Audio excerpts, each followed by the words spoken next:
E o tema do primeiro painel da tarde é Dispute Boards e a prevenção de disputas. Encerrou antes.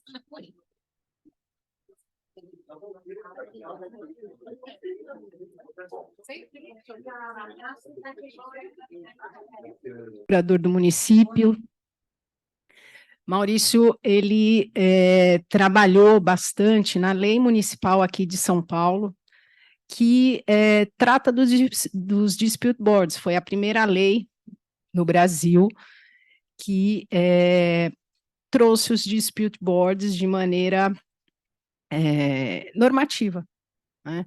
Que também a gente sempre teve uma discussão, como a gente tinha na arbitragem, se precisa de lei, se não precisa de lei, enfim.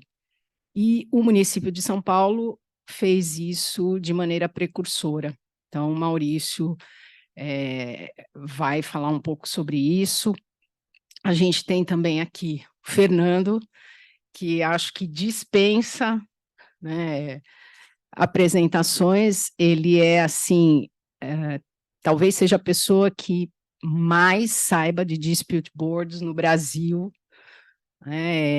Há muitos anos, o Fernando vem trabalhando, estudando e difundindo o dispute board, primeiro no âmbito privado e agora trazendo a experiência dele também aqui para discussão com o pessoal da administração pública. E a Roberta também, lá na NTT, precursora, né? Tá aí, elaborou uma resolução sobre a utilização de dispute boards no âmbito das concessões rodoviárias, vem aí atuando a partir dos inputs do TCU, né, na construção desse normativo dentro da agência, fazendo audiências públicas, né, para trazer também o privado para discussão. Então, são pessoas do mais alto conhecimento sobre dispute boards. E antes, assim, da gente entrar de fato na apresentação, eu peço licença só para a gente colocar um pouco as coisas em perspectiva, né? Quando a gente fala de dispute boards, a gente tem que ter em mente que é uma ferramenta que a gente usa aí para prevenção e solução de litígios, com vistas em grande medida a evitar paralisação de obras, né? E o TCU, ele tem um trabalho bem interessante em que ele fez um levantamento sobre as obras paradas no Brasil. E aí, fazendo um recorte, obras paradas no Brasil que tenham recursos federais, né? Porque esses números podem ser bem maiores se a gente considerar tribunais de contas dos estados, com dinheiro somente dos estados e não da União. E em 2023, do total de 21.007 obras no Brasil, 8.603 estão paralisadas. Então, é um número assustador. 41% das obras do Brasil, aí no âmbito do TCU, encontram-se paralisadas.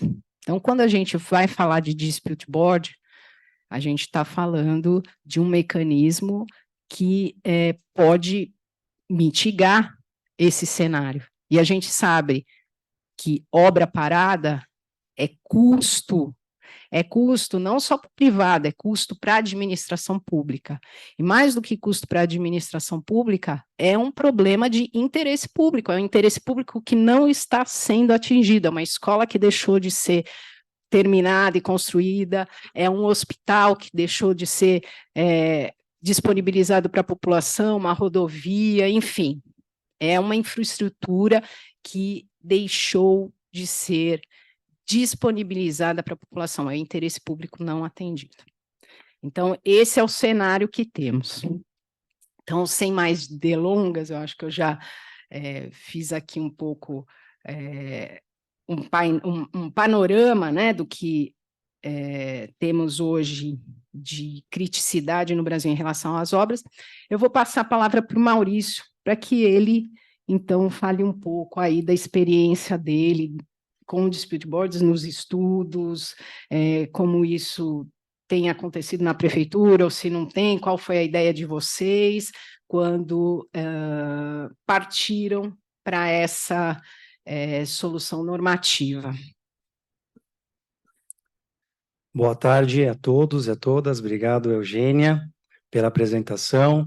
É um prazer estar aqui com vocês. Eu queria, em primeiro lugar, agradecer a organização do evento, a Câmara de Arbitragem e Mediação da Fiesp, também a Escola da AGU, pelo convite. Este é um tema que tem ficado cada vez mais presente, né, nos nossos eventos dos meios alternativos de solução de conflitos, e é muito bom que assim seja, já que nós estamos cada vez mais estudando e trabalhando com os dispute boards aqui no Brasil. E não poderia haver um gancho melhor, né, para o nosso painel, que o término do painel anterior, né? A gente teve uma apresentação pela doutora Carolina Zocun sobre dispute boards.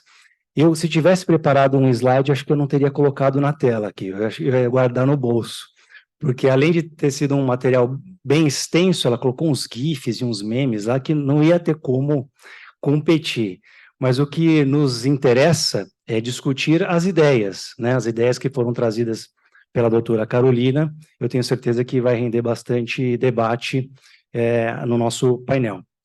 Eu confesso que senti um pouco um déjà vu, como diriam os franceses. Aquela época que, há uns 10 anos atrás, a gente começou a discutir arbitragem com a administração pública, e que a gente tinha justamente algumas dessas discussões, né? Não, o poder público, a administração pública não tem direito patrimonial disponível, não, porque o interesse público é indisponível, e outras questões, né? Que, enfim, eu escrevi a minha tese de doutorado em 2015, trabalhei sobre isso, várias pessoas que estudaram esse assunto de lá para cá já escreveram sobre isso, que eu até achava que era uma questão superada, vamos dizer assim, e que ela surge novamente, mas isso é ótimo, isso é muito bom, para a gente voltar a discutir teoricamente, né? Vamos discutir essas teorias e essas ideias, elas estão em vários lugares espalhadas, mesmo dentro do próprio poder público, a gente sabe disso, nos órgãos de controle e assim por diante. Então, vai ser muito bom a gente discutir alguma dessas questões. O que eu preparei aqui, rapidamente, para falar, nessa minha primeira apresentação, depois a gente vai debater, até conforme a gente combinou, a gente fez um call na semana passada, para apresentar muito sucintamente o Dispute Board. Eu sei que a maioria dos que estão aqui já conhecem o Instituto, mas enfim, para a gente deixar todo mundo aqui na mesma página. Eu sou estagiário aqui da Eugênia e do Fernando, então, por favor, qualquer coisa errada que eu falar aqui, vocês me corrijam, mas, e depois de passados esses breves comentários sobre o Instituto, vamos falar um pouquinho sobre legislação e etc. Bom, o DB, segundo um manual de dispute boards que eu estou lendo atentamente nas últimas semanas, do Ricardo Medina e do Augusto Barros, até porque eu estou tentando escrever um artigo sobre esse assunto, é difícil, né? Surgiu nos Estados Unidos, no estado de Washington, na década de 60, quando eles estavam construindo lá uma barragem hidrelétrica, que se chama lá o Boundary Dam. Se vocês derem um Google, aí vocês vão ver que é uma barragem gigantesca, mais de 100 metros de altura, uma obra fenomenal, e eles incluíram lá esse Joint Consulting Board, que era para ajudá-los a resolver algumas questões técnicas nessa obra, e deu tão certo que eles mantiveram esse comitê até o fim da construção da barragem, e a partir daí outras obras também nos Estados Unidos, enfim, passaram a utilizar esse mecanismo que passou a ser conhecido então como o Dispute Board, se arrastando, então, ou melhor, se alastrando para vários países do mundo, e hoje, inclusive, a gente tem aqui algumas experiências também no Brasil. A ideia, basicamente, é a constituição de um comitê, que normalmente são 3 pessoas, 3 especialistas, preferencialmente engenheiros, tá certo? Já que estamos falando de obra de engenharia, para durante a execução desta obra, auxiliar as partes, contratante e o contratado, a dirimirem conflitos e controvérsias que vão surgindo durante a execução desta obra. Isso é uma ferramenta muito importante para ajudar as partes a resolver com rapidez, velocidade essas disputas, gerando, portanto, economia de recursos. Foi dito, uma das coisas que a doutora Carolina falou, era que o dispute board é mais caro que a justiça. Eu queria entender melhor esse dado, né? De onde que saiu essa conclusão, para a gente poder realmente comparar os custos. Na verdade, o que a gente identifica é o contrário, é que a gente tem economia de recursos das partes, justamente que você vai resolvendo as disputas conforme elas vão surgindo e você evita processos judiciais e arbitrais, que todo mundo sabe tem um custo, né, inclusive da própria demora. Então, a gente tem esses comitês que são os chamados permanentes, ou seja, que são constituídos desde o início deste contrato, desta obra, e vão acompanhando a execução até o fim, e os chamados comitês ad hoc. Aqui, parênteses, cuidado para a gente não cometer confusão com a arbitragem ad hoc, que é outra coisa. Uma coisa é a arbitragem institucional, que tem por trás, então, uma câmara de arbitragem, como aqui a da Fiesp, auxiliando o tribunal arbitral e as partes a conduzir o procedimento, e a arbitragem ad hoc, que você não tem uma câmara auxiliando o tribunal arbitral, e aqui, quando a gente está falando de dispute board, é outra coisa. O ad hoc, o comitê ad hoc, ele é constituído para resolver um conflito pontual, e depois que ele resolve, ele é encerrado, e o permanente, ele vai trabalhar durante todo o contrato, tá?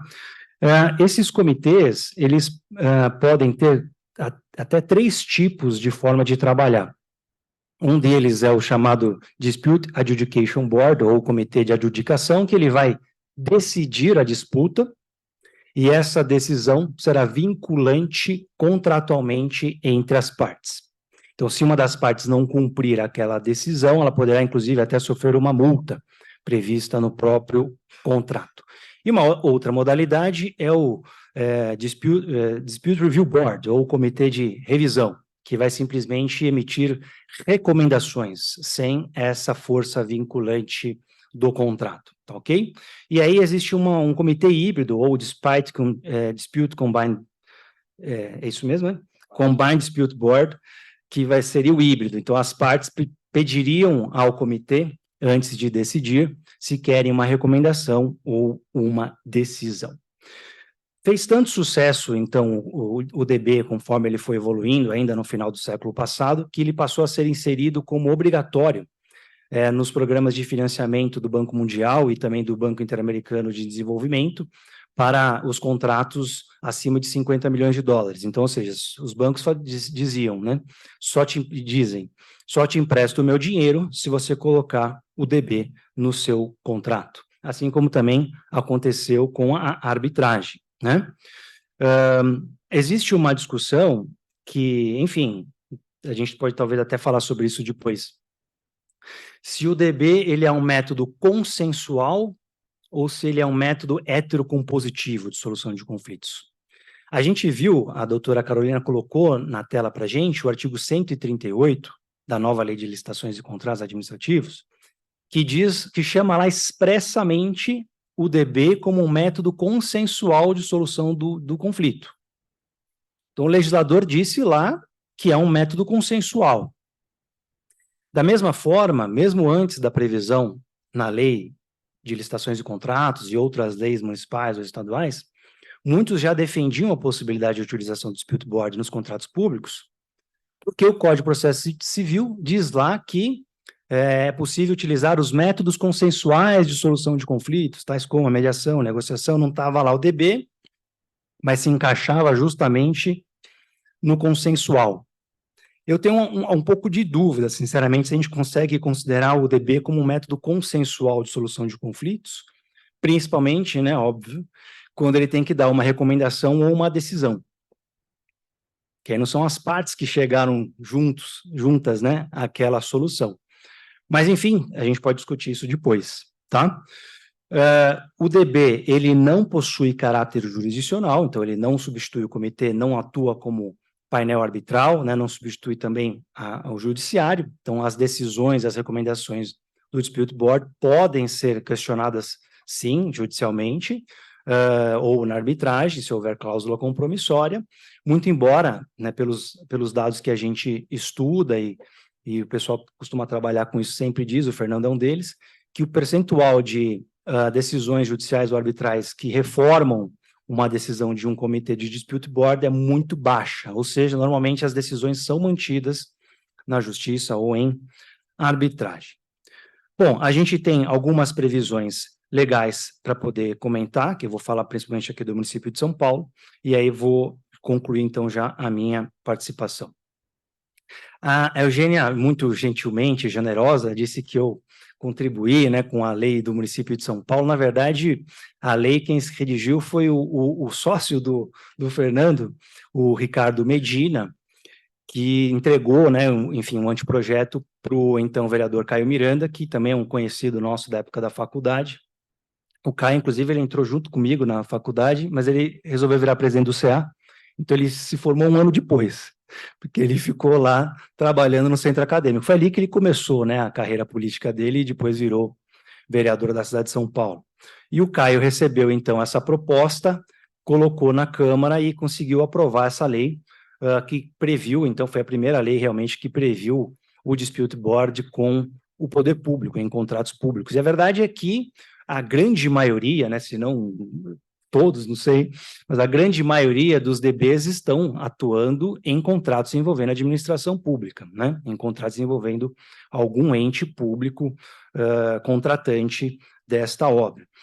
E essa lei foi regulamentada depois, aí sim, eu posso puxar um pouco os créditos com a minha participação na redação do decreto, que é o decreto 60.067 de 2021, tá? Então já vou falar um pouquinho sobre eles.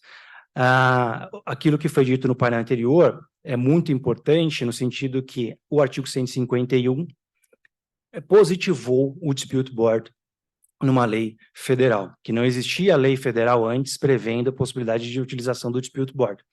Pena que foi apenas uma menção, né? O artigo apenas citou o Dispute Board, mas a gente não tem nada além disso naquela lei. A gente tem projetos de lei tramitando no Congresso Nacional justamente para poder trazer uma regulamentação maior e uma segurança jurídica que é importante para todo mundo que vai trabalhar com esse dispositivo, né, com esse mecanismo, seja em âmbito federal ou nos outros âmbitos também, já que esta lei é uma lei de âmbito nacional, né, ela se aplica a todos os entes do Brasil, né, todos os entes, União, Estados, Municípios, Distrito Federal. O projeto de lei que já foi aprovado, inclusive, no Senado, é o número 2.421 de 2021, é o que está, digamos, mais maduro aí para ser aprovado e virar lei federal. Bom, alguns pontos só que eu vou ressaltar da nossa lei, que alguns brincam que é a Lei Medina. Alguns pontos que eu vou destacar da lei.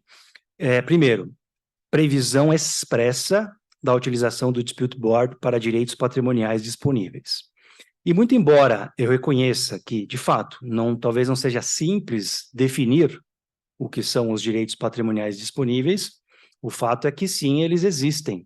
E não é pelo fato de haver um princípio da indisponibilidade do interesse público que necessariamente nós não tenhamos direitos patrimoniais disponíveis, tá? Então, o DB só para direitos patrimoniais disponíveis está previsto expressamente na nossa lei.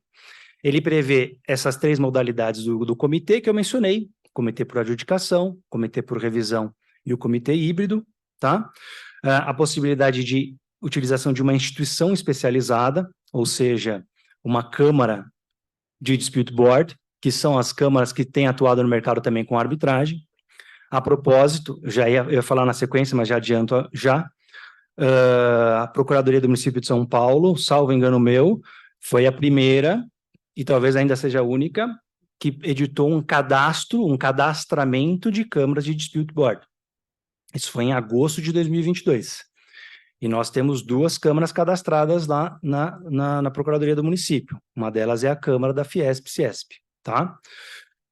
Outro destaque da lei, previsão de que os valores do comitê, né, os valores para pagar os honorários dos membros do comitê, eles deverão compor o orçamento daquela empresa que vai participar de uma licitação, por exemplo, sendo que vai ser rachado meio a meio entre prefeitura e a empresa contratada, os custos, mediante reembolso da metade dos custos nas medições, tá?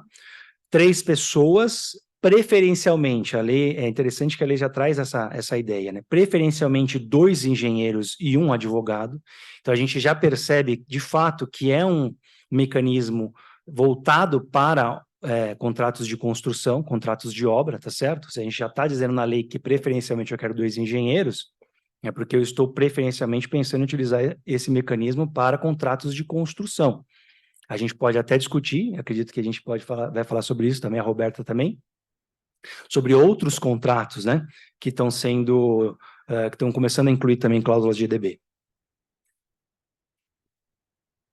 Bom, os mesmos impedimentos dos juízes, então não pode trabalhar como membro de EDB alguém que tem aqueles vínculos semelhantes aos dos juízes, com previsão do dever de revelação desses membros. Muito semelhante, então, ao que existe nas arbitragens, né? Dever de revelação está previsto na lei. E, por fim, uma equiparação aos membros do comitê, a servidores públicos para efeitos da lei penal, tá? Isso são os principais pontos da lei, e uma das grandes vantagens, uma das grandes virtudes dessa lei é justamente que ela é uma lei sucinta. Não é uma lei com muitos artigos, né? Ela é sucinta naquilo que precisava ser realmente regulamentado na lei. E aí, para finalizar, o que a gente fez em decreto, né, em nível infralegal, para regulamentar a lei na aplicação aqui na prefeitura? Previsão de utilização de EDB para contratos de obras públicas, concessões ou permissões que tenham como objeto ou como parte do objeto a execução de obras com valores iguais ou superiores a 200 milhões de reais. Então, na regulamentação também ficou clara esse recorte. Então, é para contrato de obras ou nas concessões e permissões que tenham obras no seu escopo, tá? O próprio decreto, na verdade, ele traz uma exceção, ele diz que é possível, no caso concreto, previsão do dispute board para outros contratos que não esses que eu mencionei expressamente, mas que nessas hipóteses terá que haver uma justificativa para tanto, ok? Como regra, foi estabelecido o DB com natureza revisora, ou seja, aquele que emite uma recomendação, o que é natural, né? Quando a gente está começando a trabalhar, começando a conhecer esse mecanismo, então há aquele estranhamento, né? Não, mas é vinculante? Como assim? Vou ficar vinculado? O que é absolutamente compreensível. Então, vamos começar com o simples, e depois a gente vê se a gente consegue avançar para outros métodos mais avançados, né? Essa é a nossa ideia aqui. E aí, como eu disse, a previsão da sistemática de cadastramento semelhante ao que existe para câmaras de arbitragem. Aliás, a gente tem também um cadastro de câmaras de arbitragem, e nós já temos, então, 4 câmaras de arbitragem cadastradas, uma delas também é a Câmara Ciesp-Fiesp. Bom, a gente tem, pessoal, alguns contratos já com cláusula de dispute board na prefeitura. Na verdade, praticamente todos os contratos de desestatização que foram licitados de 2017 para cá, eles incluem uma cláusula escalonada, mediação, dispute board e arbitragem. A gente pode também até discutir a adequação dessas previsões, mas o fato é que a gente já tem vários contratos licitados, assinados em execução com previsão de dispute board. Esses contratos, eles são geridos pelas secretarias interessadas, então não são geridos pela Procuradoria-Geral do município. Então, a gente faz um trabalho de suporte quando consultado, né? Então, um trabalho mais de consultoria em relação à execução dessas cláusulas do contrato. O fato é que a gente tem alguns comitês que não foram constituídos ainda, outros que já foram constituídos, mas na prática não começaram a trabalhar.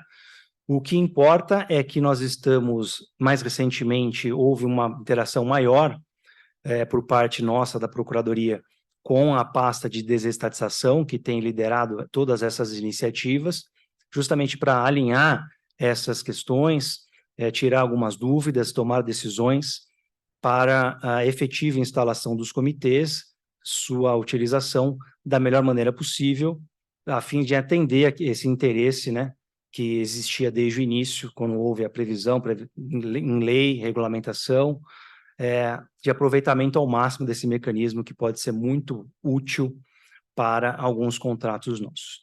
Bom, dessa primeira parte, então, era isso que eu tinha para trazer para vocês. Estou ansioso aqui para os nossos debates na sequência. Devolvo aqui para você, Eugênia.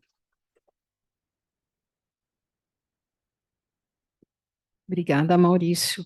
Eu vou deixar os debates para o final, né, para a gente poder ouvir também a Roberta e o Fernando, mas só queria fazer um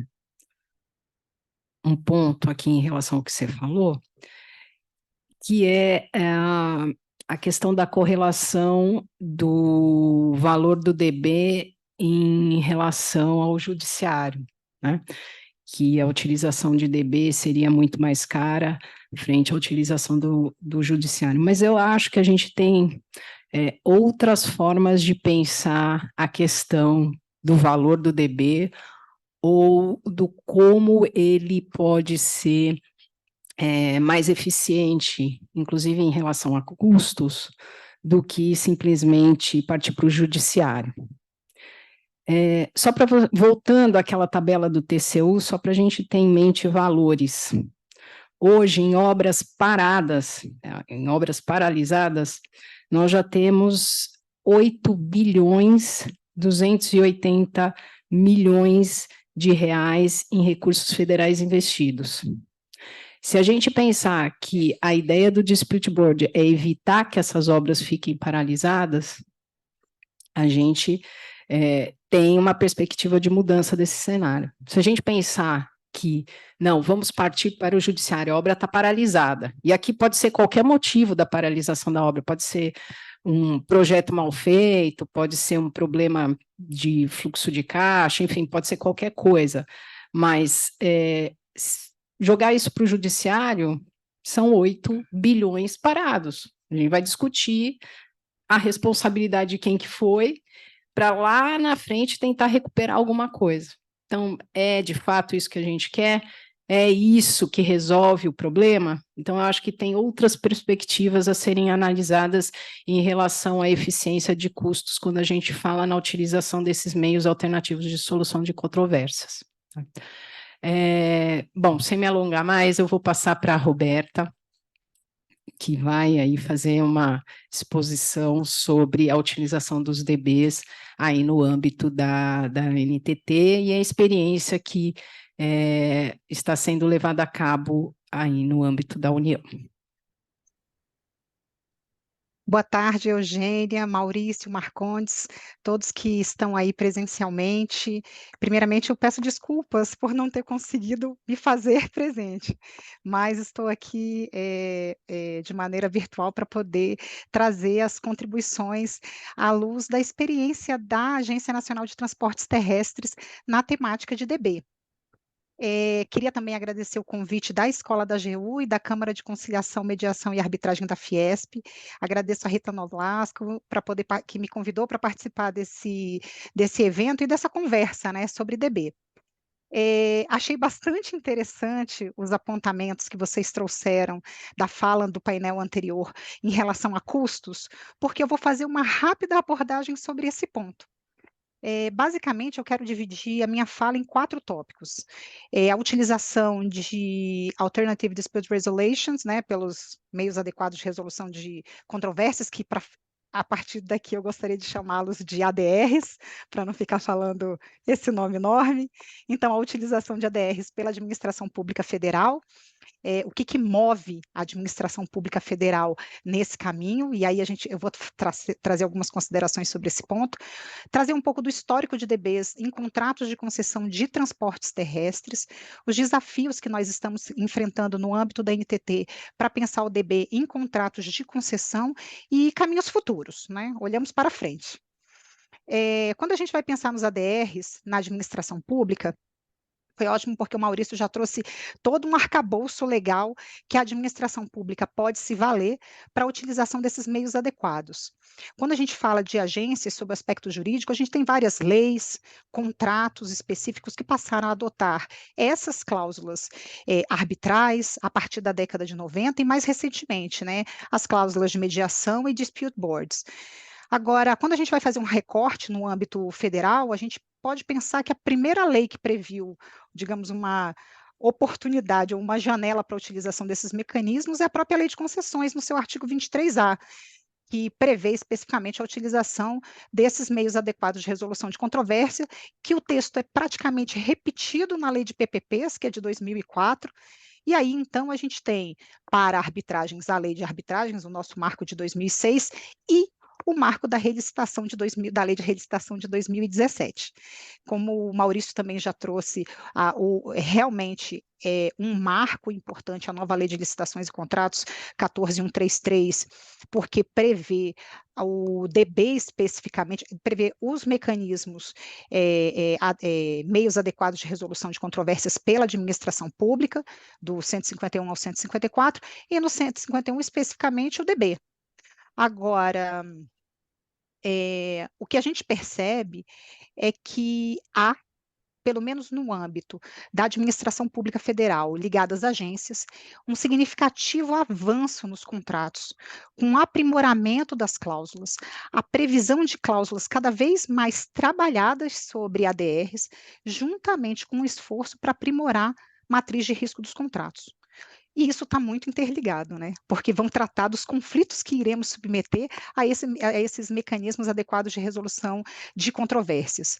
Agora, por que a gente presencia um crescimento dessas cláusulas de ADR nos contratos que envolvem a administração pública federal?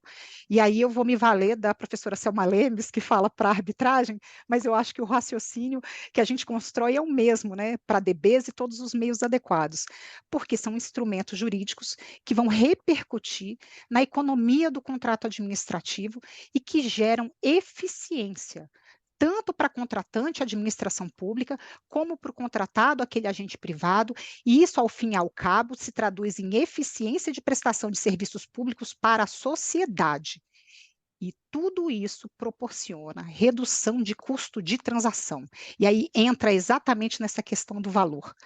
Por que esses mecanismos eles seriam capazes para reduzir custos de transação em um determinado ambiente normativo?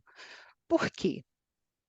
Quando a gente fala de custos de transação relacionados a ADRs em geral, mas quando a gente pensa também no DB, a gente faz sempre aquela comparação, né? Vamos comparar com a prateleira do lado, Poder Judiciário. Funciona como um preço. Quanto maior o custo, menor a procura por eles. Só que no judiciário, como a Eugênia já pontuou, a gente está tratando de, primeiro, baixíssimos valores para ingresso e acesso a esse mecanismo tradicional de resolução de controvérsias, certo? O custo baixo de acesso ao Poder Judiciário, mas a gente deve considerar o tempo do processo, o tempo da decisão definitiva da entrega jurisdicional, certo? E essa questão de ausência de mecanismos de prevenção a conflitos e ausência de mecanismos eficientes para enfrentar essa questão da paralisação de obras. Quando a gente pensa em DB, a gente pensa na redução de custos de transação, especialmente em razão da relativa agilidade e celeridade desse procedimento e da especialização e imparcialidade dos membros do DB. Quando a gente fala em agilidade, celeridade para DB, é justamente dentro de um contexto de evitar hiatos na execução do contrato e na velocidade que o mundo de hoje exige para a tomada de decisões. O tempo do DB é diferente do tempo da justiça, que também é diferente do tempo da arbitragem. Eu ouvi essa frase uma vez Marcondes falar e agora eu falo sempre.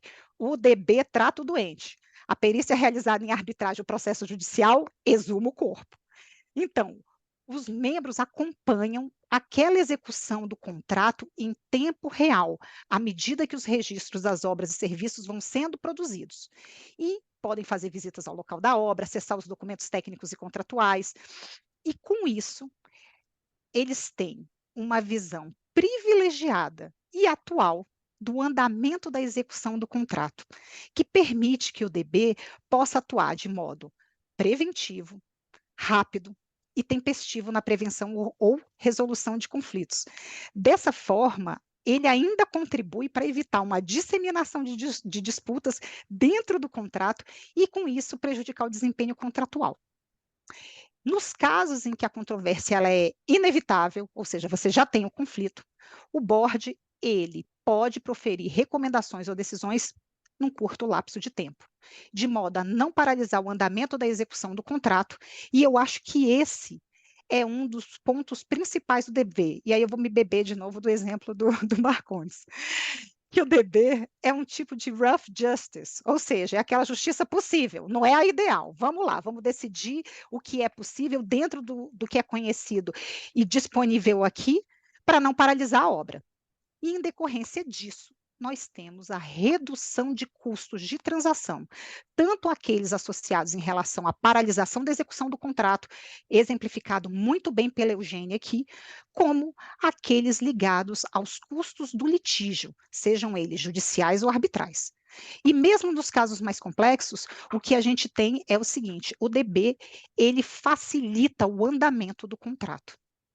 Agora, quando a gente se volta para a questão, mais uma vez pensando em redução de custos de transação, da especialização e a imparcialidade dos decisores, eu acho que esse é um ponto fundamental, que é um comitê formado por especialistas independentes, imparciais, com notório conhecimento sobre o objeto do contrato.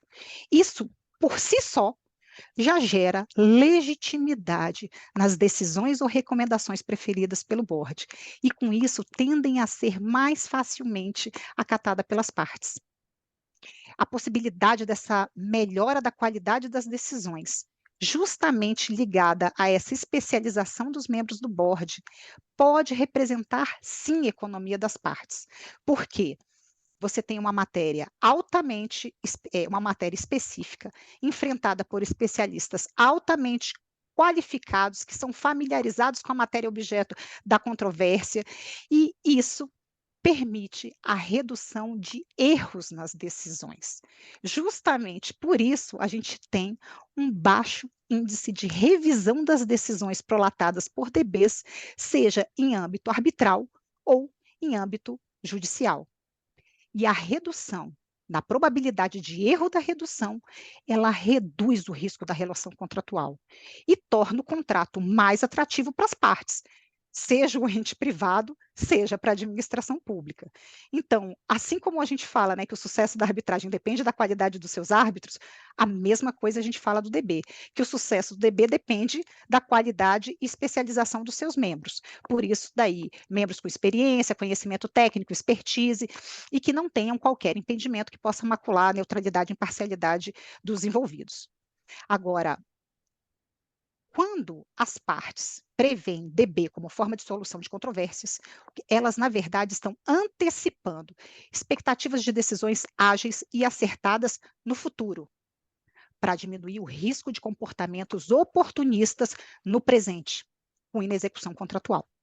E assim as partes elas têm mais incentivos para cumprir as obrigações que foram assumidas no contrato, porque estão cientes que eventuais inadimplências serão tratados com rapidez e precisão. E, gente, isso interessa muito o poder público.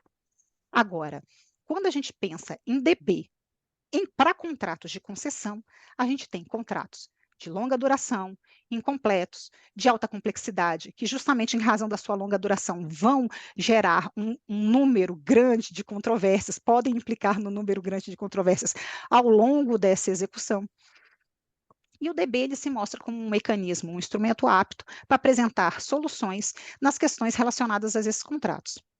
Quando a gente vai pensar nos contratos de concessão, aí dando o próximo passo, em transportes terrestres, no bojo da NTT, a gente já tem previsão de DB há alguns anos, tá?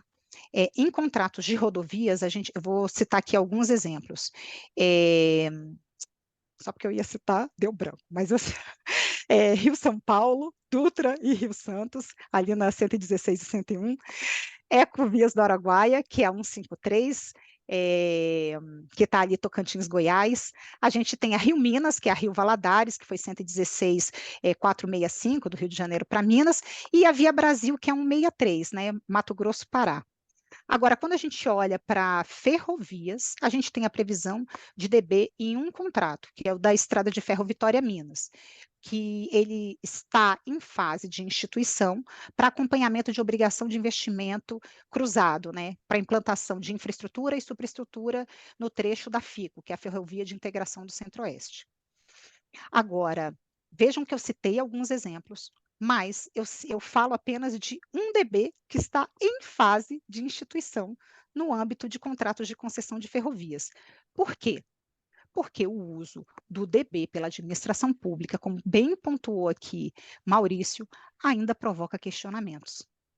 Questionamentos, às vezes, por parte do gestor, mas eu vou me voltar para alguns questionamentos por parte do TCU.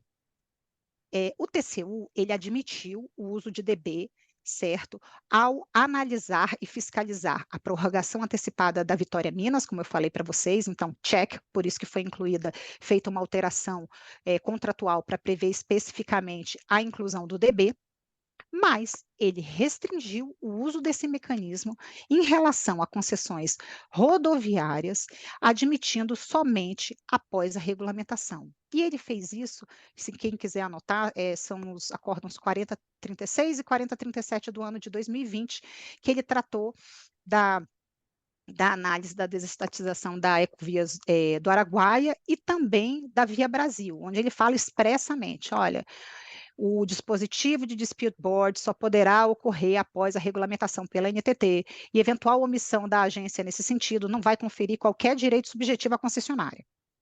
O que o TCU argumentou nesses processos? É que a ausência da previsão legal específica da regulamentação pela NTT poderia gerar um risco de lacuna normativa. E aí, isso poderia dar margem para não realização de obrigações por parte da concessionária.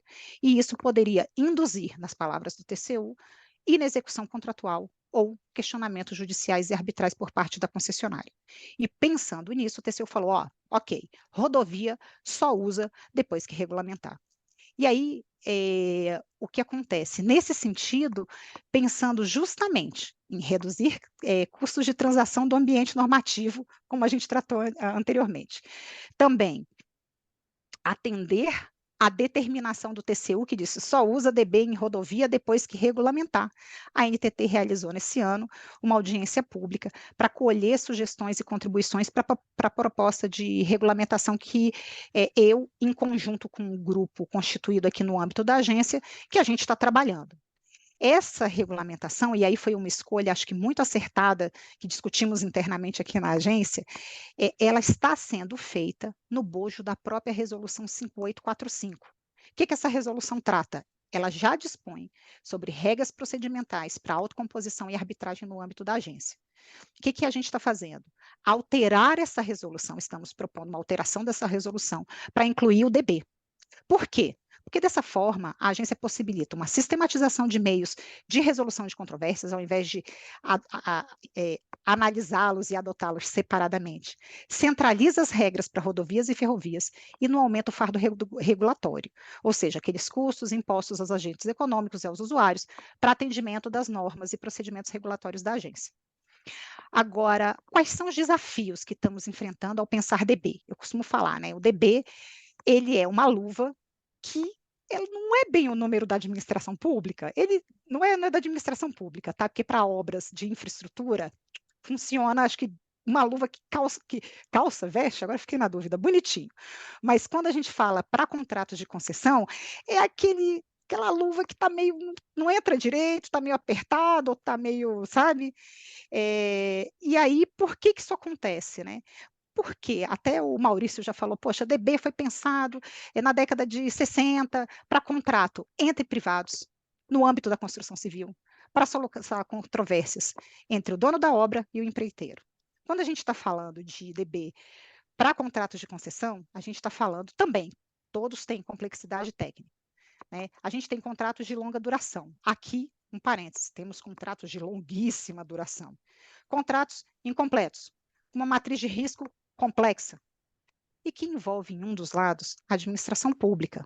E esse é um ponto fundamental, porque a administração pública está submetida ao regime jurídico administrativo. Ou seja, a gente tem limitações, não gosto de falar limitações, desafios e diferenças em relação aos contratos praticados pelos privados. E aí, justamente pensando nessas diferenças, o que a resolução da NTT propõe? Basicamente, assim, eu vou botar só os pontos mais palpitantes. A limitação de questões que podem ser submetidas ao DB. Sim, e esse é o ponto definitivamente mais polêmico da resolução.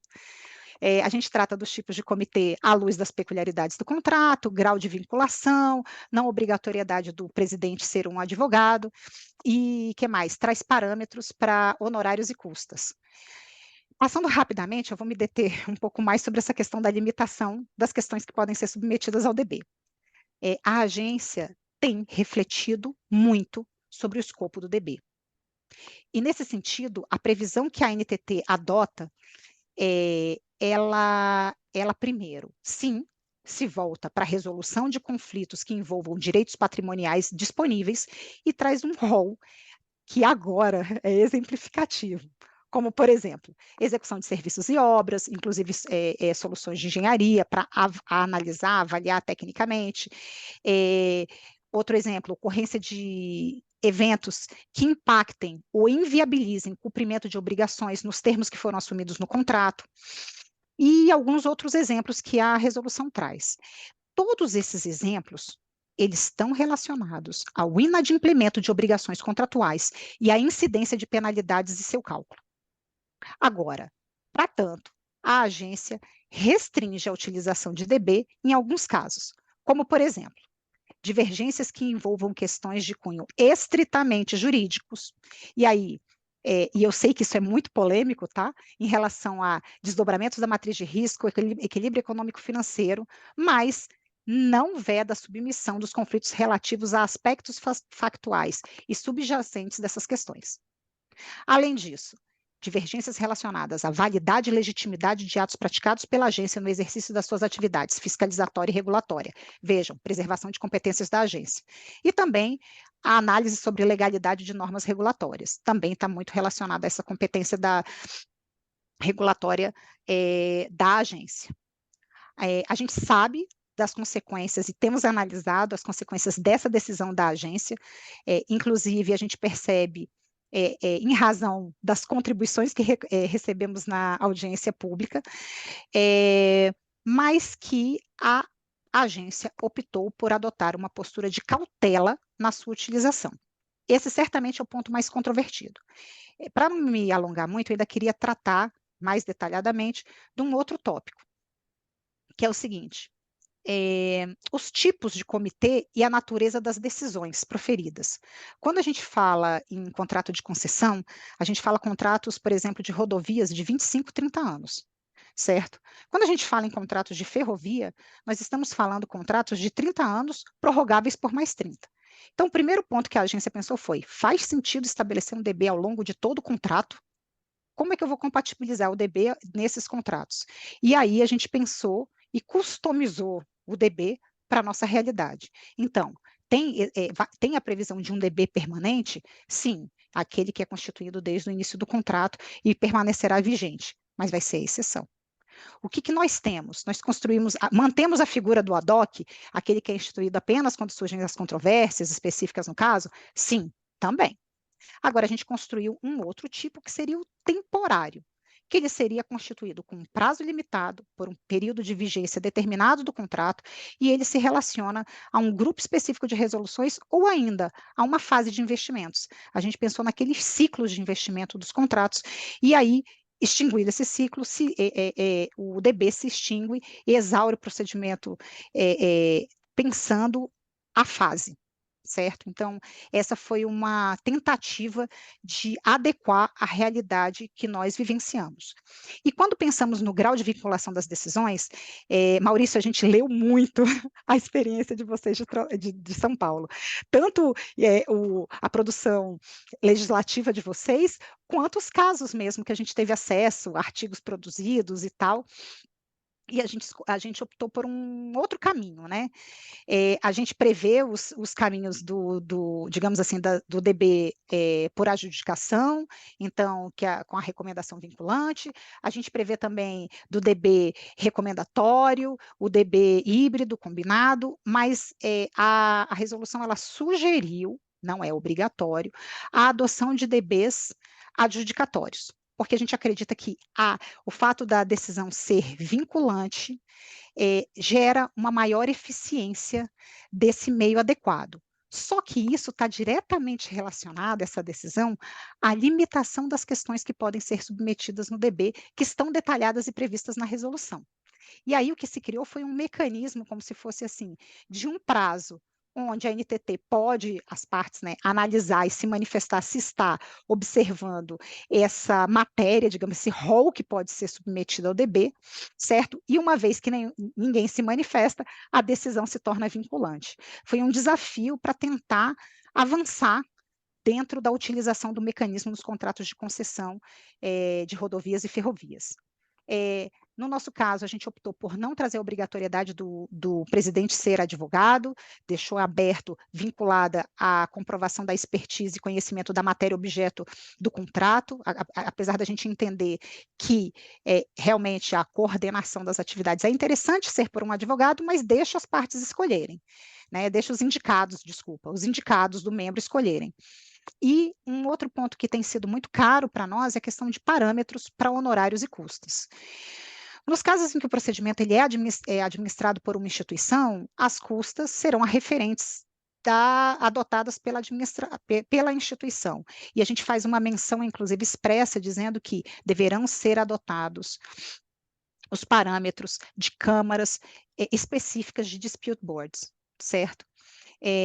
Para evitar, a gente fez um levantamento muito extenso comparando o custo de DB em relação ao valor de investimento, em relação ao que é praticado, por exemplo, em perícias, remuneração de honorários em perícias em arbitragens e vários outros parâmetros. Entendemos que o mais adequado mesmo é aquele que já existe e é praticado pelas câmaras. E buscamos adotar. Então, ainda que ele não seja institucional, ele deverá observar um desses parâmetros para precificação de honorários. Agora, em relação às custas e despesas, a gente seguiu um caminho parecido com o de São Paulo, no seguinte sentido, de que as despesas elas são antecipadas pela concessionária, mas elas são compensadas em valor correspondente a 50% do dispendido. Desculpa, gente. E isso é feito em revisão ordinária, basicamente. E aí tem umas outras especificidades em relação à Câmara, mas eu acho que essas são as mais relevantes para pontuar aqui com vocês. Quando a gente pensa em caminhos futuros, o que temos? Estamos com o DB em fase de formação da FICO e já temos uma proposta padrão de cláusula para os contratos. Uma vez publicada a resolução, que esperamos que ocorra até o final do ano, a agência espera poder começar a fazer uso desse meio nos contratos de concessão rodoviária. Agora, isso significa que todos os contratos que têm uma cláusula de DB terão implementados DB de pronto? Não. Mas que a agência vai fomentar o uso do DB à medida que analisa a execução desses contratos. Para a NTT, o DB ele apresenta vantagens para a execução desses contratos, certo? Principalmente pelo fato de ser em tempo real, à medida que os registros das obras são feitos e vão sendo produzidos. E, além disso, essa questão da facilitar os canais de comunicação para as partes e, com isso, evitar controvérsias, e por isso ele está sendo regulamentado.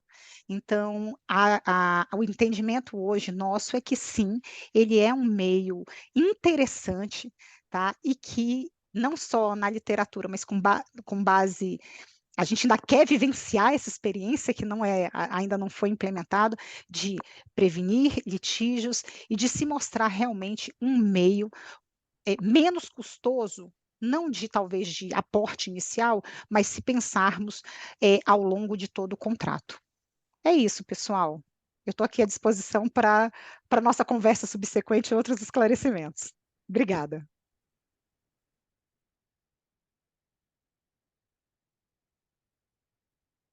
Obrigada, Roberta. Acho que ficou bem claro da sua fala que nós estamos num momento de tentar compatibilizar muitas das regras do regime jurídico administrativo, especialmente no âmbito de agências reguladoras, então do poder regulador e do poder de fiscalização da administração pública, com esses instrumentos novos, em especial aí o Dispute Board. Algo que a gente já passou na arbitragem e que a administração pública, juntamente aí com discussões com o pessoal do privado, em grande medida as advocacias públicas, foram construindo soluções para permitir a conformação desse instituto que foi criado em direito privado, com regras mais,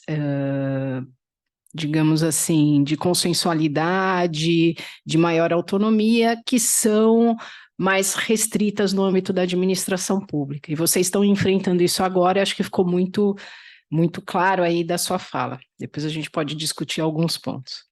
E, então, Fernando, eu passo a palavra para você, que como eu disse antes, uma das pessoas que, de fato, colocaram o Dispute Board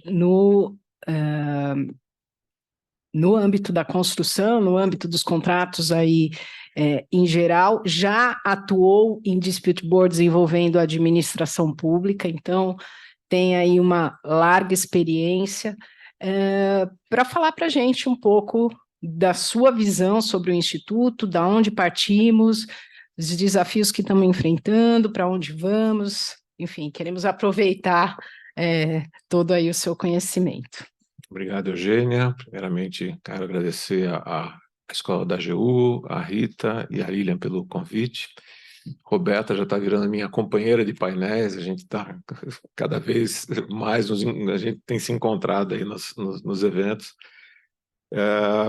Bom, eu tenho um hábito, que na verdade é um não hábito, eu não costumo preparar as minhas palestras, e é por uma questão estratégica. Várias vezes na minha vida eu me deparei com situações em que eu tive que mudar o que eu ia dizer em função do que aconteceu no evento. E hoje essa minha estratégia se confirmou acertada. Nós tivemos um painel que antecedeu o almoço, no qual teve a fala da doutora Carolina Zucun sobre Dispute Boards, e eu fui tomando nota de algumas coisas que ela mencionou aqui para que eu pudesse justamente trazer informações a respeito disso. Eu gostaria que ela estivesse aqui até para nos escutar, e eu diria isso para ela. Considerei que muitas declarações dela foram bastante preconceituosas com relação ao Dispute Board, e preconceito se combate com informação. Eu represento a Dispute Resolution Board Foundation no Brasil, é uma entidade que existe desde 1997, eu pertenço a ela desde 2002, eu atuo em Dispute Boards já há muitos anos, sempre em casos envolvendo a administração pública. Hoje eu sou membro do Dispute Board da linha amarela do metrô, há 6 anos já, estou em 2 Dispute Boards também de obras públicas no Peru. Enfim, eu tenho uma experiência que, muito embora não seja da minha vida toda, pensando em termos de Brasil, eu sou seguramente quem mais praticou Dispute Board até hoje aqui. Então eu falo com conhecimento de causa a respeito das coisas que eu vou trazer aqui para vocês. A primeira coisa que foi mencionada foi a respeito da falta de regulamentação.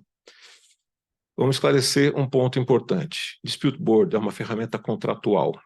No mundo inteiro, existem poucos países que regulamentaram Dispute Board em seu sistema jurídico, porque se trata de uma ferramenta, como já foi dito mais de uma vez aqui, criada no âmbito de contratos privados e que tem uma característica contratual.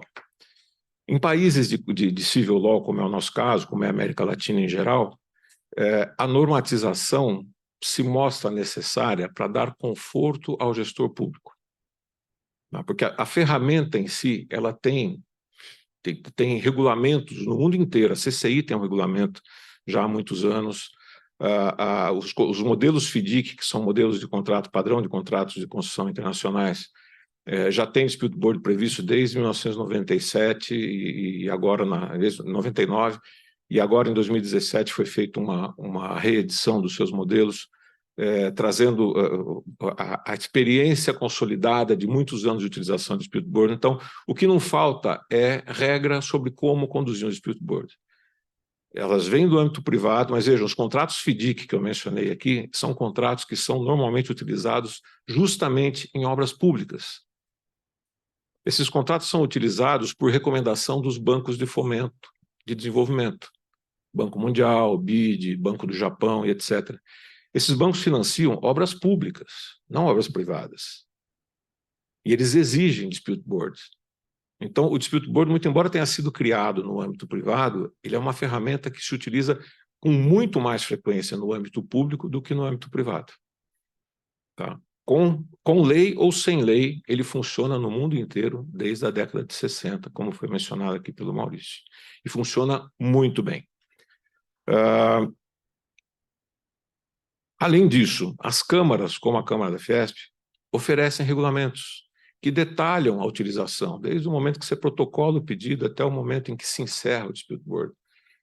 Então, também não faltam regulamentos privados. Se nós formos fazer uma comparação com a arbitragem, a experiência arbitral nos traz bastante em termos de comparação com o dispute board. Eu atuo como árbitro desde... A lei é de 97, o meu primeiro caso como advogado foi em 98, e o meu primeiro caso como árbitro em 2001. Eu atuo como árbitro com muita frequência. O que eu posso dizer sobre a comparação com esse ponto específico de regulamento, a lei de arbitragem, ela é uma receita de bolo, salvo alguns artigos que são de ordem pública, o restante são normas orientativas, que são muitas vezes suplantadas pelos regulamentos das câmaras. Os regulamentos prevalecem sobre a lei. A lei entra onde o regulamento eventualmente não regulou. Então, vejam, tem muita, por exemplo, a lei de arbitragem, na sua primeira versão, falava que uma arbitragem tinha que acabar em 6 meses. Nunca uma arbitragem acabou em 6 meses. Desde o dia zero, os regulamentos já previam que os prazos não podiam ser esses. Né? Isso sempre suplantou a norma. Sempre tem aquela situação, salvo acordo entre as partes. Dispute board é a mesmíssima coisa. Nós temos regulamentos e, salvo acordo entre as partes, aplicam-se os regulamentos.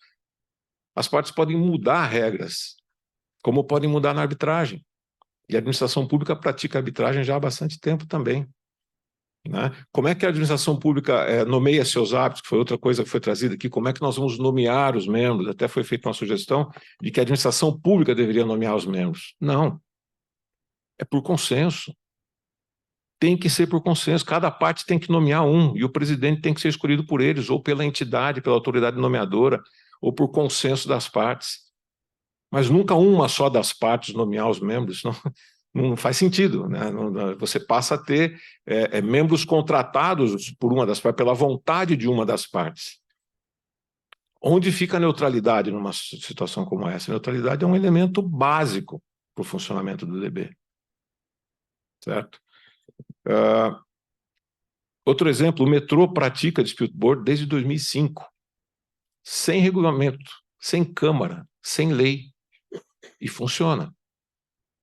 Eu vou falar aqui também da crítica que foi feita ao fato de o metrô ter o regulamento de dispute board e as obras demorarem. Bom, mas especificamente sobre a experiência do metrô. O metrô teve na linha amarela, na sua primeira etapa, uma obra de 10 anos, que teve dispute board de 10 anos. Era um board de recomendação e não de decisão, que sofreu bastante, porque era uma primeira experiência, referência no Brasil, todos ali estavam aprendendo. Os 3 engenheiros, que eram membros do board, e as 2 partes envolvidas. O metrô tem hoje uma equipe super afiada, trabalhando com dispute boards, mas que aprendeu lá, apanhando naquela primeira experiência.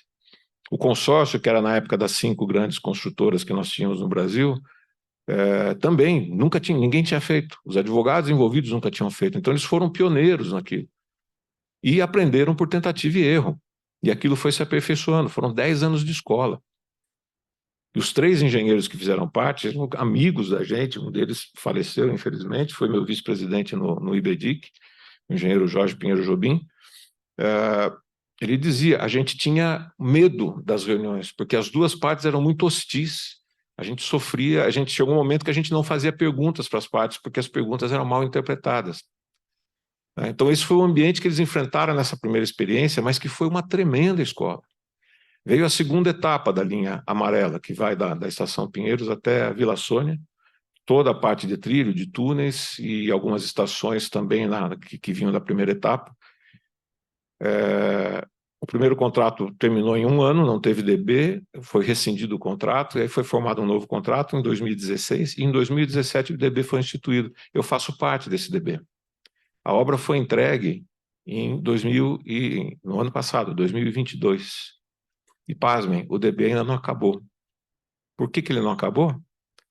Porque as partes entenderam que o DB é tão eficiente, funciona tão bem, que mesmo com a obra entregue, que normalmente quando se entrega a obra o DB se dissolve, eles preferiram manter o Dispute Board funcionando e já nos submeteram 7 questões para nós decidirmos. Nós tínhamos decidido 11 questões ao longo da obra, ao longo de 5 anos de obra, e agora há 1 ano nós vimos trabalhando em 7 outras questões que já foram trazidas e já soubemos que virão pelo menos mais 1 ou 2 que nos serão submetidas. Por que eles estão fazendo isso? Porque eles perceberam que é uma ferramenta eficaz, que decide em pouco tempo, e que eles tendem a acolher. Das 18 decisões que nós já emitimos, 1 foi judicializada. As outras 17 foram acolhidas pelas partes. Então, esse é o grau de eficiência da ferramenta. E, repito, não temos lei, esse DB não está numa Câmara, portanto, o regulamento é um regulamento que nós fizemos por contrato, e não tivemos nenhum incidente, 0 de incidente. E um outro fator fundamental do DB que não foi mencionado, a característica que nós temos de ajudar a prevenir conflitos.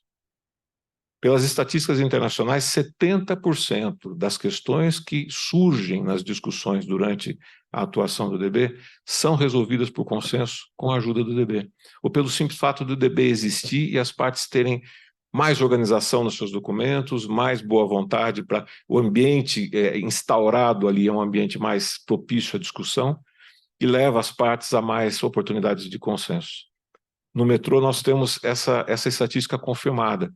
Eu mencionei aqui 18 decisões. Nós evitamos, essa é uma estatística pessoal que eu fui fazendo ao longo do nosso trabalho, nós evitamos mais de 40 disputas. No período de obra, 5 anos. Então, em 5 anos, nós decidimos 11 questões e evitamos mais de 40. Agora, nós não temos mais reuniões mensais, então as partes também já não estão mais juntas, cada uma está do seu lado, então não tem mais o ambiente propício para tentar evitar disputas, e a obra está entregue, o aparelho público está em utilização. Os 8 bilhões que a Eugênia mencionou aqui, no que diz respeito à obra do metrô, a parte deles foi bem aplicada, porque a ferramenta, o equipamento público está entregue. Graças ao DB, graças a um monte de coisas, inclusive o DB. E quando nós falamos, como foi mencionado aqui, a obra do Rodoanel, as obras da Copa, as obras dos Jogos Olímpicos, as obras do metrô, vamos lá. Rodoanel, nos contratos previa Dispute Board. Teve, acho que 2 Dispute Boards instalados, mas não permanentes. Eles deveriam ser permanentes, mas só foram chamados quando surgiu o problema. Os outros não foram sequer chamados. Jogos Olímpicos, nenhum DB foi instaurado. Houve uma boa intenção de fazer, nós demos, eu como representante da DRBF, junto com outros membros que vieram de fora do país, nós demos o curso de treinamento para mais de 50 engenheiros e advogados, nós formamos essas pessoas para atuarem nesses DBs, mas por falta de verba da Rio 2016, a empresa que foi criada para cuidar dos jogos, eles não instauraram os DBs permanentes, eles deixaram para instaurar DBs ad hoc. 2 foram chamados, mas as partes se compuseram antes que o DB pudesse atuar. Então, essa experiência ela acabou não se concretizando e as obras foram entregues. Bom, não existe como não entregar a obra de Jogos Olímpicos, né, gente? O cronograma ele não anda assim, ele anda assim. A data final ela tem que ser mantida sempre, né? A experiência dos estádios da Copa, nenhum foi instaurado. Os contratos previam Foram 13 contratos. Eu estudei esses contratos todos para uma palestra que eu dei na época dos Jogos da Copa do Mundo. Foram 13 contratos com previsão de dispute board, uma cláusula mais esdrúxula que a outra, as coisas mal pareciam com o dispute board, nenhum foi instaurado. Não houve instauração. Então não se conta como uma experiência de dispute board. E o metrô, como eu mencionei, teve aquela primeira experiência, teve essa segunda experiência que nós estamos vivendo e tem várias outras experiências em andamento. O metrô tem nos seus contratos de obras civis de todas as linhas e de obras eletromecânicas, superestrutura, etc., ele tem dispute boards instaurados e funcionando. Ou seja, é uma entidade que aprendeu a usar, uma entidade pública que aprendeu a usar sem lei, eu vou dizer isso 1000 vezes, sem lei, sem regulamento de Câmara, sem apoio de nada, e funciona perfeitamente. Tá? Então, nós já temos hoje, na administração pública brasileira, dispute boards funcionando há vários anos, com sucesso. Então, algumas dúvidas que foram colocadas aqui, elas nem sequer existem. Elas nem sequer são cogitadas. BRT de Belém, que está em andamento, é uma hora com dispute board também, está lá funcionando perfeitamente. A presidente é uma advogada, são de local, que é a Cláudia Levi, e tem 2 engenheiros também, um é de lá, o outro, se não me engano, é de Fortaleza, está funcionando. Tivemos aqui as obras, essas são obras privadas, mas com características de obras públicas, a reconstrução das 2 vilas de Mariana, que foram destruídas no primeiro desastre da Vale. Obras já entregues, 2 dispute boards. Ali tem Ministério Público, associações de moradores e diversas outras ONGs controlando aqueles contratos de uma maneira super rigorosa. Então, por isso que ele tem características de obra pública. 2 dispute boards que funcionaram também do começo ao fim. Então, experiências já existem e não temos lei e não temos Câmara em nenhum desses casos. Agora teremos a lei. Nós temos um projeto de lei, que é o 2421, que está na Câmara dos Deputados.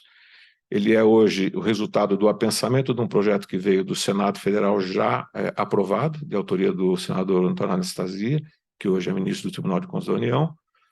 Ele foi anexado ao projeto do Pedro Paulo, deputado Pedro Paulo, e hoje ele está sob a relatoria de eu vou me esquecer do nome, que é um deputado de Roraima, cujo primeiro nome, que é nome político dele, acho que é Pastor alguma coisa, né? Infelizmente me fugiu, Reiner alguma coisa o nome dele. Me desculpa aqui por ter esquecido o nome dele. Ele é o relator e eu escrevi uma nota técnica em nome da Dispute Resolution Board Foundation, do Instituto Brasileiro de Direito da Construção, da FGV e da ACE, e essa nota foi encaminhada para ele, para auxiliá-lo, enfim, na preparação. Estamos dando essas 4 entidades dando assessoria para que esse projeto de lei possa ser votado o quanto antes e com o mínimo de desfiguramento possível, para que a gente possa ter a regulamentação finalmente acontecendo. Mas enquanto ela não vem, nós já temos as câmaras todas com regulamento regulamentos todos. Eu participei da criação de vários deles. Todos eles são baseados no regulamento da CCI, que é um regulamento que existe desde 2005 e que já foi testado e aprovado em tudo que é lugar do mundo. Tá? Então, veja, nós estamos falando de uma ferramenta que funciona há mais de 50 anos, em muitos lugares no mundo inteiro, em países muito menos estruturados do que o nosso, países da África que passaram por guerras, que ainda não têm as suas instituições totalmente recompostas, estão usando contratos de padrão internacional e dispute board justamente para escapar às dificuldades que eles têm com corrupção, etc., dentro das administrações públicas que estão ainda em processo de recuperação. Então, veja, são ferramentas que são usadas para dar segurança jurídica aonde o Estado falta. Imagine num Estado como o nosso, em que o Estado está presente, em que nós temos uma administração pública, que a Roberta representa muito bem, moderna, com pensamento moderno, com pensamento avançado. A Procuradoria do Estado de São Paulo, quando começou a trabalhar com arbitragem, criou um núcleo para isso.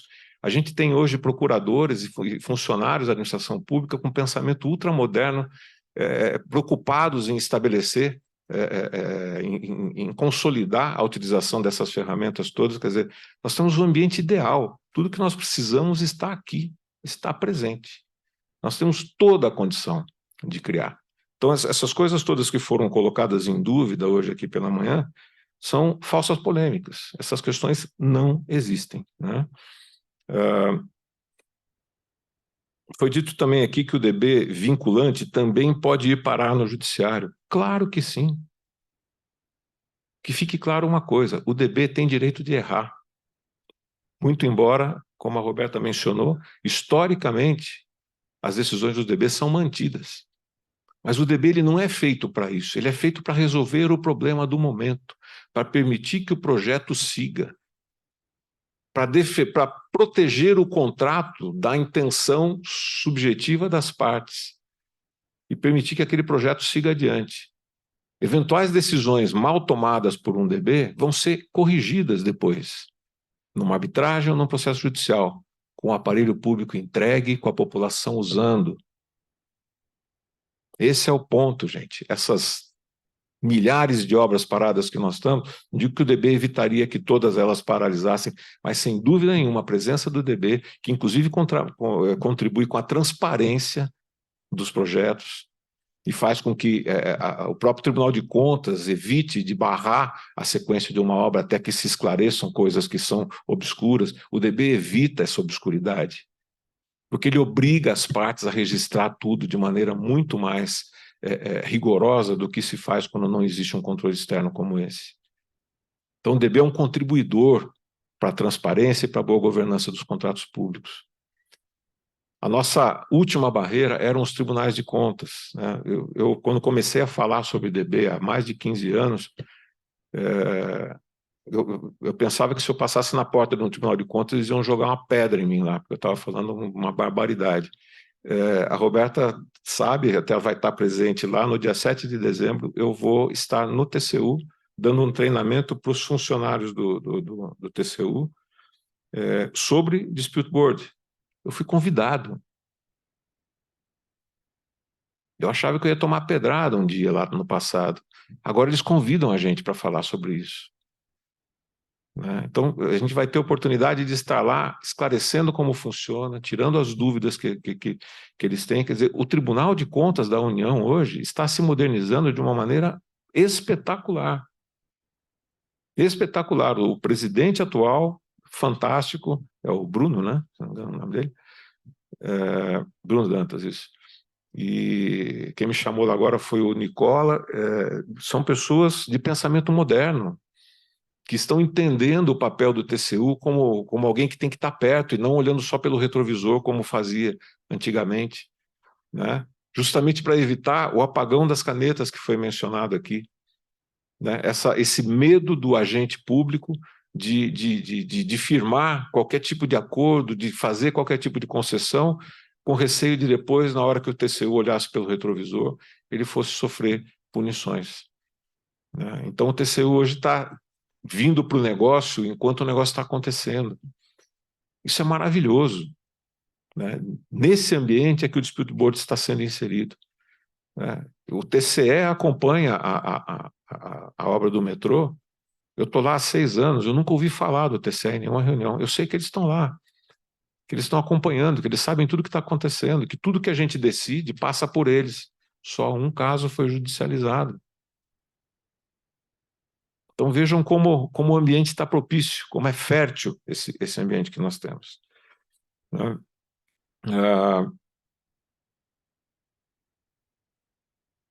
Prevenção, já falei. Sobre custo, você vai fazer a situação a questão do custo, né? A grande questão é o custo de oportunidade, mas a primeira coisa um DB é barato. Um DB é muito barato. Para vocês terem ideia, em obras pouco litigiosas, um DB tem um custo de 0,02% do custo da obra, aproximadamente. Não que seja a remuneração seja vinculada ao valor da obra, mas isso é uma conta feita obra por obra para se chegar a um número estatístico, porque os pagamentos são feitos em valores fixos. E um DB muito litigioso custa 0,032%, em média, de uma obra. É nada. É nada. E aí nós temos alguns exemplos importantes. Túnel Eisenhower, que foi a primeira obra depois que se instituiu o DB oficialmente nos Estados Unidos, no ano de 1974. Foi o segundo emboque do túnel. O primeiro emboque do túnel teve muito litígio. O segundo emboque do túnel, quando terminou, que tinha dispute board, 0 de litígio. Não houve arbitragem, não houve processo judicial. Barragem de El Cajon foi a primeira experiência do Banco Mundial em Honduras, 1980. Quando acabou, 0 de litígio. Todo mundo foi para casa, todo mundo foi fazer outras obras, a barragem foi entregue, a energia foi gerada e tudo correu muito bem. O Eurotúnel, Canal da Mancha, 100% de soluções. Alguns casos viraram arbitragem, pouquíssimos casos, e foram resolvidos. A obra foi entregue com pouquíssimo atraso. Canal do Panamá é o pior exemplo que se pode dar, e ainda assim ele é bom. O Canal do Panamá foi uma obra que, a expansão do Canal do Panamá, durou de 2009 até 2016. Eu acompanhei, fui várias vezes para lá durante a execução dessa obra, e tive o luxo acabei me tornando amigo do quem na época era o gerente jurídico, e quando terminou a obra ele era o vice-presidente legal da autoridade do Canal do Panamá, e ele me levou lá para ver a obra pronta e me deixou apertar o botão para passar um navio chinês lá. Todas as decisões de DB lá viraram arbitragem, todas. Você fala, então não foi legal, foi ótimo. A obra durou 7 anos, ela teve um atraso insignificante. Os assuntos de arbitragem, hoje tem uma arbitragem pendente, todas as outras já foram julgadas, e a questão a obra foi entregue em 2016, e os navios estão passando lá, a principal receita do país, chamado Panamá, vem da atividade do canal. Cada navio que passa ali, paga de 100 a 300 mil dólares, e passam muitos navios por dia, nos dois lados do canal. Desde 2016, isso quer dizer, as arbitragens estão pagas milhares de vezes pelas atividades do canal. A arbitragem custa caro, a gente sabe disso, né? Mas a obra foi entregue. Vocês imaginem uma obra parada até que uma arbitragem seja resolvida. Esta obra parada, sem gerar diversos navios passando por dia lá, gerando milhões de dólares de receita, como a principal atividade do país. Essa é a realidade que um dispute board permite. A entrega do aparelho público e as discussões sendo, quando muito, postergadas para depois que a obra já foi entregue. Nós estamos falando aqui do Estado entregando equipamentos públicos para a população. É nisso que a gente contribui como membros de dispute board. E vocês podem acreditar que funciona maravilhosamente bem. No mundo, no Peru está funcionando muito bem, que é onde eu tenho atuado, e aqui no Brasil, nas experiências que precederam a que eu vivo hoje, e nessa que eu estou vivendo já há 6 anos. Então, acreditem que é uma ferramenta que vai trazer muitos benefícios para a nossa sociedade. É isso. Obrigado.